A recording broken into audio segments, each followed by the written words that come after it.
Shalom warga kerajaan. Siapakah kingdom influencer in our family? Tentu saja seorang ayah, seorang bapak. Bapak adalah fondasi, bapak adalah akar sebuah pohon. Dan bapak adalah progenitor, yaitu leluhur dari sebuah keluarga. Dan kita tahu kalau kita itu punya seorang bapak sorgawi, bapak rohani, dan bapak jasmani, kita menjadi satu pribadi yang mantap. Sayang sekali bahwa Nabi Elia tidak disebutkan siapa ayahnya. Dia cuma disebutkan orang Tisbe.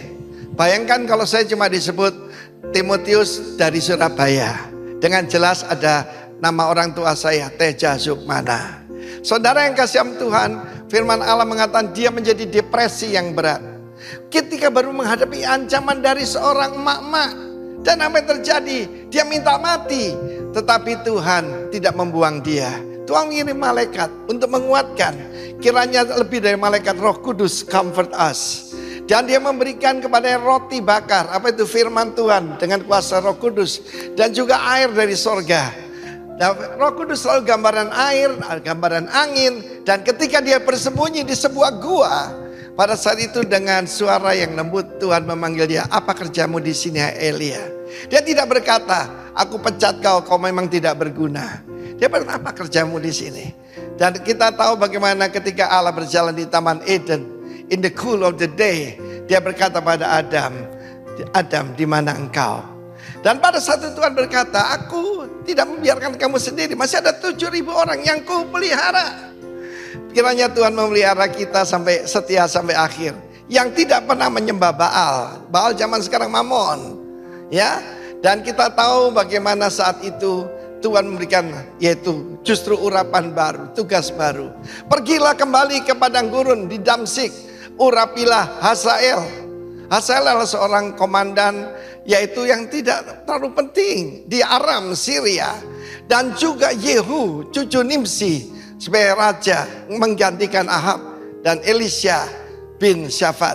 Menarik sekali, nanti saya akan terangkan. Tetapi saudaraku, orang tidak dibuang, yang sudah gagal tidak dibuang. Jangan percaya kalau kita sudah ada harapan. God is the God of the second chance. Dan kita melihat bagaimana justru dia diberikan a new anointing, new assignment, tugas yang baru dan urapan yang baru yang merubah dunia.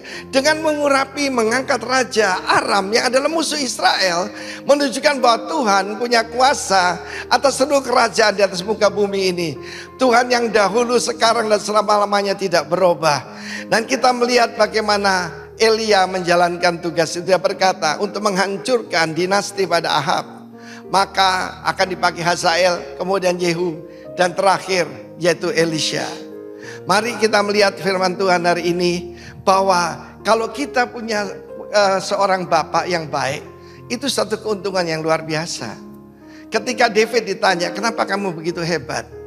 Hamba adalah putra daripada Isai, hamba Tuanku. Dia tidak malu. Isai seorang yang sangat sederhana, cuma punya beberapa kambing domba di kota kecil Bethlehem. Tetapi seorang yang punya seorang bapak dan menghormati oleh orang tuanya, maka dia akan diberkati dan dia akan jadi satu pribadi yang sangat mantap.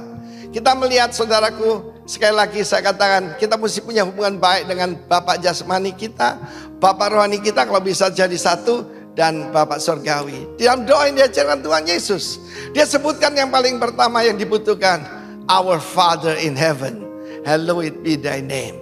Tuhan memberkati kita semua. Jadilah pribadi mantap dalam nama Yesus. Amin.